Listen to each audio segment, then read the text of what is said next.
We are going to be making some square snowflakes, I'm calling them. So you're going to take your square, fold from diagonal corner to corner.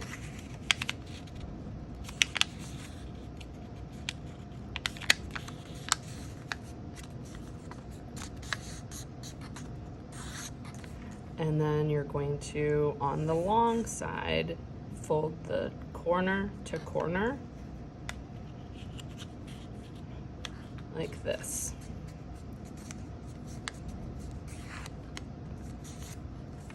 So you have a 90-degree angle. It almost, I like to put it next to my hand and remember that this is going to be the middle of our snowflake design. So if I unwrap it or if I unfold it, that's going to be the middle, and that's going to be important when we start to make the cuts. And then we're going to fold it even one more time.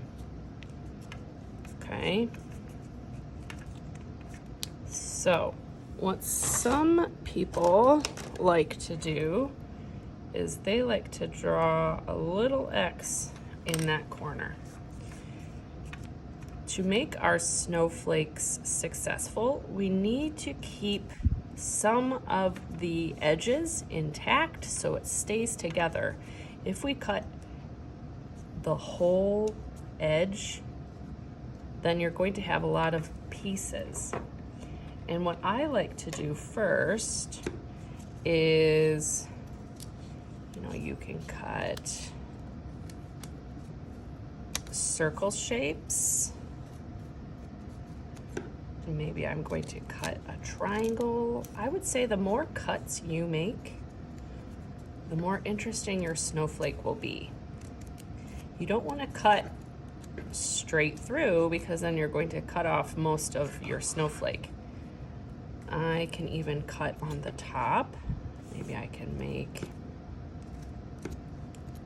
a triangle up here. If you're having a hard time cutting using your scissors, because we are cutting through 6 layers of paper, the strongest part of your scissors are in the widest, or imagine your scissors are a mouth.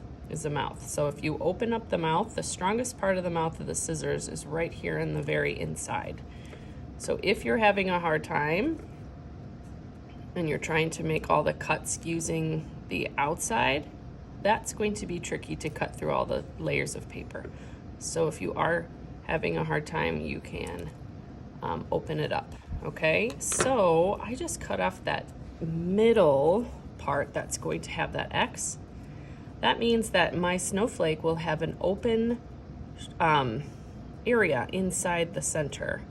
If you like the look of that, then that is great.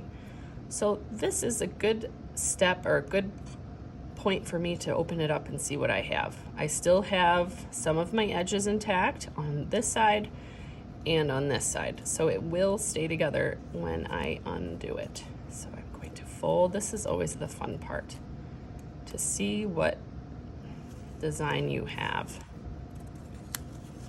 That looks really nice. So we are going to be gluing our snowflake onto another paper. And then we want to make sure that all these little scraps end up in the trash. So if you want to make a little pile, make sure these don't end up on the floor.